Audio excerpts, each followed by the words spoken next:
Yo, what's good, YouTube? Welcome back to another video on the channel. Hope you guys are having a fantastic day.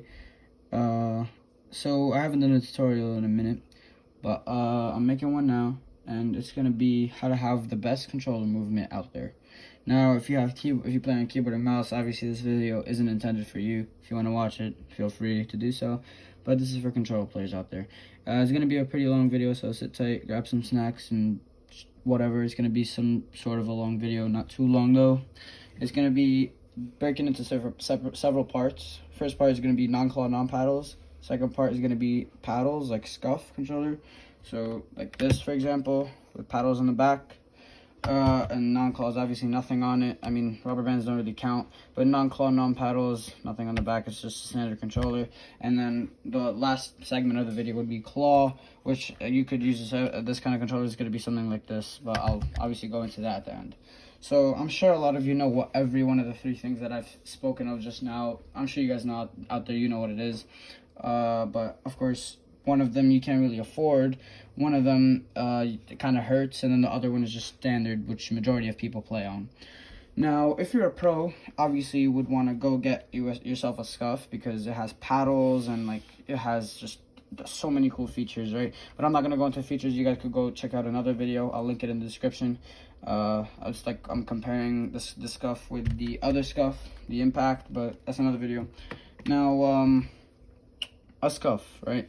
This thing has paddles, so it could enhance your movement and like other reaction time stuff other than just having a regular standard controller. But some other people, instead of like spending so much money on it, they would rather just stick with their standard controller, and then they would do this. Or they would do this as well. Or they would do this. Or they would do this. Like they would just do anything with their fingers and place it differently around their controller, right? Now, of course, me, if you guys didn't know how I play when I play non-claw, non-paddles, I play like this, and like that. Exactly like this. And as you guys could see, thumb is here. You guys could literally see how much I've edited with touchpad. There's literally a mark on my thumb right there. But anyway, so right here, touchpad, there's literally a mark too. My thumb is like this. This is what I wanted to show you guys. This is why I have such good movement on non-claw, non-paddles. Is because I move around, and I could look. Even if I click here, look, I'm all the way down, and I could still click the jump button. Anywhere, I could click the jump button. It's literally paddles and non-claw movement. This is what I'm talking about. This is one of the main purposes of making this video, because so many of you ask, how do you have such good movement on non-claw, non-paddles? It's literally because my thumb is like this, and the back part is on the button, so I can literally do this. It's so good, like, trust me. And then this is obviously touchpad, and I move around with the back. So this is literally exactly how I play. And I go like that. Rubber bands help. It's like a trigger stop, barely any pull time. And I click these two like that, and yeah, that's how I hold my controller. Now, why should you guys do it? Well, because a lot of you out there play like this, right? Let's say you edit with L stick, and you play like this. Every time you want to jump, you gotta let go, click jump, and do this, right? Or if you even like just play with touchpad, or you play even left-handed claw but not right-handed claw, and you go like this all the time, right? Look at your stick; it always does that. Or even if you don't flick it, you're always lifting your thumb off the stick to touch the jump button, which is very bad for your movement, right? It gets you choppy and whatnot. It's just not good at all. So for non-claw, non-paddles, first segment of the video, I'm gonna show you guys that this is how you're supposed to play. Right here, your thumb on the top, like the tip of the thumb should be on the stick. The back of the thumb should be slanted. So your thumb, you guys shouldn't be playing like this, where like you see how my thumbs aren't straight, they're like kind of angled down. You should make this one like flat. Like same with the controller, like this way. So you could be able to touch the jump button and move around the stick like as freely as you can, right? This is how I play. This stick doesn't matter because like touchpad and whatnot, it's not gonna make a difference. So you have the best controller movement on non-claw, non-paddles. Thumb should be exactly like a 90-degree angle basically, and so you could be able to touch the jump button with the stick, and you'll basically have non-claw, non-paddles, non-claw paddles movement, or just claw movement in general. This is how I play. Now the next part of the video is paddles, because this is what I kind of switched to, and I've liked it a lot. This is my, of course, if you guys didn't know, this is my old SCUF controller. I used to play with this on console. I had it like about a year old now. This is my newer one, but it's kind of broken. This touchpad button, this back paddle doesn't work. Like, I click it and I have to really like forcibly click it so it could jump. But yeah, so this is perfectly fine about it. The only thing I don't like is that it's huge. Like, look at it's like even bigger than an Xbox controller. Like, this is an Xbox controller, and then this is still bigger, which is crazy. But it's because it has like 4 paddles on the back, but I only use 2. And these have just regular trigger stops and not what's it called, digital taps. Like these have mouse clicks. But yeah, so this is the only downside to having this scuff. But anyways, so if you guys didn't realize, the only downside to what I told you guys about when you hold your controller like this is that you can't have a what's it called, control freak. Now, for example, right, I have this Inferno. Let's say I put the control freak on, right? That's the only downside of when I play non-claw, non-paddles. I can't use control freaks, which gets me pissed. But I play like this, right? Look how high your thumb is off the jump button. You're gonna have to play like this, and look at this. You're gonna keep slipping off. It's so weird. So it's gonna ruin your movement. Might as well just do this and play like that. Like, might as well. So if you're gonna play like that, you cannot use a control freak unless it's, I don't know, like a grip or like mid rise. I don't know, let me see, maybe I have it here. I don't know. It's like just anything that's not too high. Like, if it's like the same flat level, then fine. You could go ahead and do that. But you cannot use a control freak. It's gonna mess you up. I think I just turned on my PS4. Anyways, so here I could use a control freak freely because jump with a paddle, so you don't ever have to do this. So the reason why you should get a paddle controller, if you could afford it, which is the best option out of all the 3 that I'm listing here, is that you could literally keep your thumbs on the sticks without any pain and suffering, and literally just jump with the back button like this, like right here. You want to jump, you click this. You want to do whatever you want with this. You could switch mode, pickaxe, reload, edit. You could do whatever the hell you want without having to move your thumb off the stick. And you could always click this. But this should always be optimized as jump. Your right paddle should majority of the time be optimized as jump, so that you don't ever have to like really lift your thumb off the stick.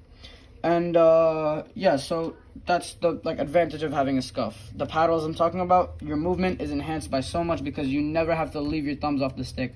All these buttons could be remapped to the back, right?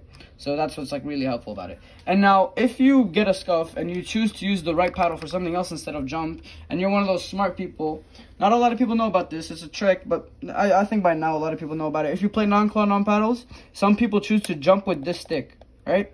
They would jump with this. So, and it's pretty smart, but it's just, like, over time, it messes around with your movement and whatnot, because you do, like, what's it called, look around with the stick, but I don't know, it's just, I like that at some point, but then I just gave up on it, and then I ordered my scuff. But, yeah, so you could choose to map this to jump, so that when you get a scuff, you still have this, but you have 2 buttons free now. And, of course, if you have 4, then sure, but I don't know why anyone would want to need 4 paddles in Fortnite, but... yeah, so you could then choose to map the jump button supposedly to something else. But yeah, so jumping with the right stick is also another preferable way for non-claw, non-paddles. Now, finally getting to the last segment of the video is just claw. I'm going to show you guys with an Xbox controller because there's 2 forms of claw. Actually, 3 technically.